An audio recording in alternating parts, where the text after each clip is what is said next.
Kemudian pada penetapan tersangka Wamenkumham, benar itu sudah kami tanda tangani sekitar 2 minggu yang lalu Pak Sep ya. Ya sekitar 2 minggu yang lalu dengan 4 orang tersangka ya, dari pihak penerima 3, pemberi 1. Itu clear ya. Komisi Pemberantasan Korupsi atau KPK telah menetapkan Wamenkumham Edi Hiraitz sebagai tersangka kasus dugaan penerimaan suap dan gratifikasi. Kasus ini bermula dari laporan yang diajukan oleh Indonesia Police Watch atau IPW pada Maret 2023. Ketua IPW Sugeng Teguh Santoso mengatakan pihaknya melaporkan dugaan gratifikasi yang diterimanya dari penyelenggaraan negara. Saat itu Sugeng mengatakan gratifikasi yang diterima senilai 7 miliar rupiah. Sejumlah bukti pun terkait laporan itu juga sudah diserahkan ke KPK. Sugeng kemudian menginformasikan uang gratifikasi yang diduga mengalir kepada Edi diterima pada periode April dan Oktober di tahun 2022.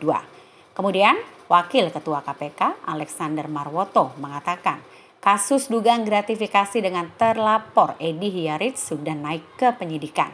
Dan kini sudah ada 4 tersangka dalam kasus ini.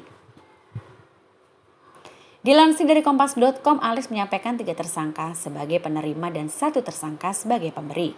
Di sisi lain dikutip dari LHKPN atau Laporan Harta Kekayaan Penyelenggara Negara yang dilaporkan oleh Edi Hiraitz pada 2 Maret 2023. Harta yang dimiliki oleh Edi senilai 20,6 miliar rupiah. Dan dari sebagian harta itu sebanyak 1 miliar 210 juta rupiah merupakan alat transportasi dan mesin. Dan khusus untuk alat transportasi ini, Edi ternyata memiliki selera yang cukup premium. Kemudian pada penetapan tersangka Wamenkumham, benar itu sudah kami tanda tangani sekitar 2 minggu yang lalu Pak Sep ya. Ya sekitar 2 minggu yang lalu dengan 4 orang tersangka ya, dari pihak penerima 3, pemberi 1. Itu clear ya. Kayaknya udah ditulis ya di majalah Tempo itu.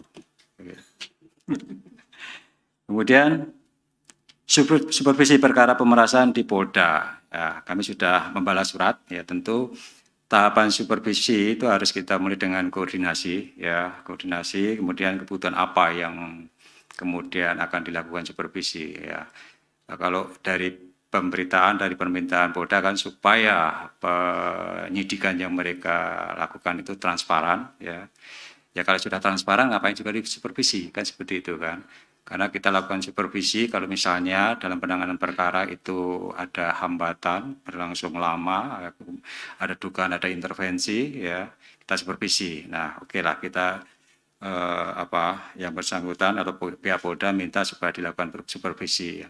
Nah, supervisi yang dilakukan KPK itu jangan terus diasumsikan seolah-olah KPK mendorong supaya dipercepat. Enggak. Kalau dalam supervisi yang nanti kami lakukan ternyata ya apa yang diduga. Jangan lupa subscribe ya.